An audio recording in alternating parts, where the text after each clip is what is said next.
పుస్తకం పేరు వంశీకి నచ్చిన కథలు. కథ జాతర. సంకలనం వంశీ. జాతర. శ్రీకంఠమూర్తి. జాతర ఇంకా 4 రోజులే ఉంది. అయినా ఆ ఊళ్ళో జాతర హడావిడి అప్పుడే మొదలైంది. అమ్మవారి గుడి బాగుచేసి సున్నం వేయటం, రంగులు పూయటం, గుడి చుట్టూ రంగు కాగితాలతో తోరణాలు కట్టడం, ఇవన్నీ 2-3 రోజులు పడతాయి. జాతర రోజు ఆ ఊరంతా మనుషులతో నిండిపోతుంది. అక్కడి వారు మాత్రమే కాక చుట్టుపక్కల 4-5 గ్రామాల వాళ్లు కూడా ఆ జాతరలో పాల్గొని అమ్మవారికి మొక్కుబడులు చెల్లించి ఆ రోజంతా ఆనందంగా గడుపుతారు. ఆ రోజు కోసం ఊళ్ళో అందరూ ఆత్రంగా ఎదురుచూస్తూ ఉంటారు. అందరి మాటెలా ఉన్నా ఈ ఏడు లక్ష్మి మాత్రం జాతర కోసం చాలా ఆత్రంగానూ ఆశగానూ ఎదురుచూస్తోంది.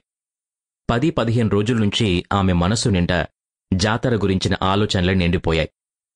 ఆ రోజు కూడా అలాగే అయింది. లక్ష్మి వంట పని పూర్తి చేసి పెరట్లో బాదం చెట్టు కింద కూర్చొని జాతర రోజు గురించే ఆలోచిస్తోంది. లచ్చి, ఎక్కడున్నావే? చెట్టు కింద కూర్చుని ఏంటా ఆలోచనలు? లెగు, లేసి బువ్వెట్టు. దా. తండ్రి కేకకి లక్ష్మి పరధ్యానం ఎగిరిపోయింది. వస్తున్నా అంటూ లేచి ఇంట్లోకి నడిచింది. కూతురు వడ్డిస్తూ ఉంటే ఆమె వైపు చూడసాగాడు రామయ్య. పాపం మొగుడికి వండి పెట్టాల్సిన వయసులో తనకి వండి పెడుతూ తనింట్లోనే ఉండిపోవలసి వచ్చింది. పిచ్చిపిల్ల అనుకున్నాడు.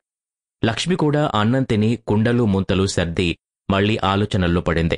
తండ్రిని చూసినప్పుడల్లా జాలేస్తుంది తనకి. పాపం ఎప్పుడూ తన గురించే ఆలోచిస్తూ బెంగెట్టుకుంటాడు. తనకు పెళ్లి చేయలేకపోవటమే అతని బెంగకు కారణం. ఆ విషయం తనకు తెలుసు. కాని తను మాత్రం ఏం చేయగలదు? లచ్చి, నీళ్లకు రావాయే టీయాలా అంటూ Sample complete. Ready to continue?